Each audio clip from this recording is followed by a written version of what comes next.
Hello guys, ഇത് നമ്മുടെ മൂന്നാമത്തെയും അവസാനത്തെയും ഫ്ലൈറ്റാണ്. London to Belfast. ജസ്റ്റ് 1 മണിക്കൂർ 1.5 മണിക്കൂറേ ഉള്ളൂ. ഞങ്ങൾ ബ്രേക്ക്ഫാസ്റ്റ് കിട്ടുമെന്നൊക്കെ പ്രതീക്ഷിച്ചു, പക്ഷേ കിട്ടിയത് ഒരു ബിസ്ക്കറ്റ് ഇച്ചിരി വെള്ളമായിരുന്നു. അപ്പോൾ അതൊക്കെ കുടിച്ചു.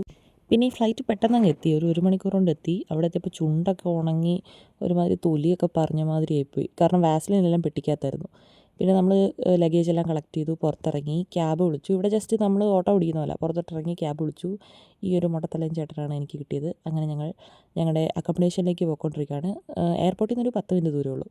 അപ്പോൾ 10 മിനിറ്റ് ഇരുന്നപ്പോൾ അവിടെ എത്തി. പിന്നെ അതിൽ ഫെയർ കാണിച്ചത് 15.8 പൗണ്ടാണ്. പക്ഷേ ഞാൻ 20ൻ്റെ നോട്ട് കൊടുത്ത് പുള്ളി എനിക്ക് ചില്ലറ തന്നത്. ചില്ലറ വാങ്ങി എണ്ണി നോക്കിയപ്പോൾ പുള്ളി 16.5 എടുത്തിട്ടുണ്ട്. എന്താണോ. അപ്പോൾ ഇതാണ് എൻ്റെ റൂമിലെത്തി. ഇതൊക്കെ ഇനി സെറ്റ് ചെയ്യണം. വന്ന് കയറിയതേ ഉള്ളൂ. അപ്പോൾ ബെഡ് നൈസ് വലിയൊരു ബെഡാണ്. പിന്നെ ഇത് നമ്മുടെ ബാൽക്കണി വ്യൂ ആണ്. അപ്പോൾ റൂം എനിക്ക് ഒത്തിരി ഇഷ്ടപ്പെട്ടു. നല്ല ചെറുതാണെങ്കിലും നല്ല ഭംഗിയായിട്ട് എല്ലാം അറേഞ്ച് ചെയ്തിട്ടുണ്ട്. ബാത്റൂമും കബോർഡും ഒക്കെ. ഞാൻ വേറൊരു വീഡിയോ ഇടാം എല്ലാം കൂടെ. തൽക്കാലം ഇത് ഇത്രയേ ഉള്ളൂ. Okay, bye friends.